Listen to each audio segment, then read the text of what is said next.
L'objectif, en fait, c'est de se faire rencontrer ou permettre à des entreprises, des grandes entreprises, de rencontrer des startups dans le domaine du handicap et de faire en sorte de créer des passerelles, de créer des liens, par exemple de favoriser l'achat de solutions ou alors de favoriser le financement de l'innovation et l'accompagnement de ces startups.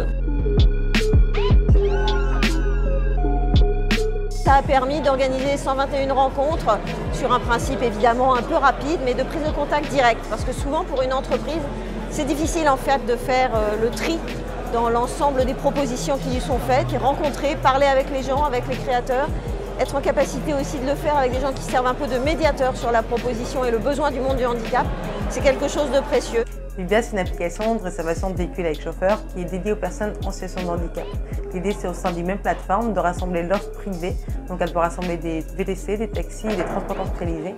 Donc l'idée, c'est de rassembler l'offre pour la rendre plus accessible aux personnes qui en ont besoin. Je suis venue à cette journée pour rencontrer des grands groupes, pouvoir présenter ma solution aux grands groupes et pourquoi pas aussi faire des partenariats avec certaines personnes qui sont dans le même sujet que moi, avec la mobilité, etc.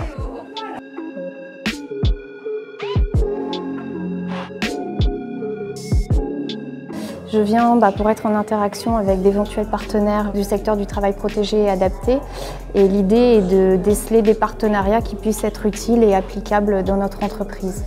Après, il faut voir la mise en application derrière. Il faut contacter d'autres services pour vérifier la faisabilité. Il faut contacter aussi nos acheteurs qui eux-mêmes vont vérifier la faisabilité.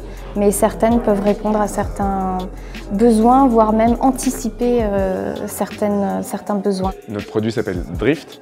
Et c'est en fait une paire de roues qu'on vient installer sur un fauteuil roulant manuel, donc remplacer les roues, permet d'ajouter une fonction de freinage progressif et maîtrisé sur les fauteuils roulants pour éviter de se brûler la peau des mains et pour éviter de forcer sur les bras. Donc quand on tire la main courante vers l'arrière lors d'une descente par exemple, on va ralentir avec le fauteuil roulant avec 5 fois moins de force dans le bras et 0 frottement sur la main. Il n'y a absolument aucun système de freinage sur les fauteuils roulants, sauf le frein de parking, mais qu'on ne peut pas utiliser en roulant. Écoute le son de la balle. Notre projet est de sensibiliser au handicap. On a donc conçu et développé une application qui va s'adapter à chaque particularité de chacun. Donc l'idée, c'est que chaque personne puisse s'y retrouver dans l'application.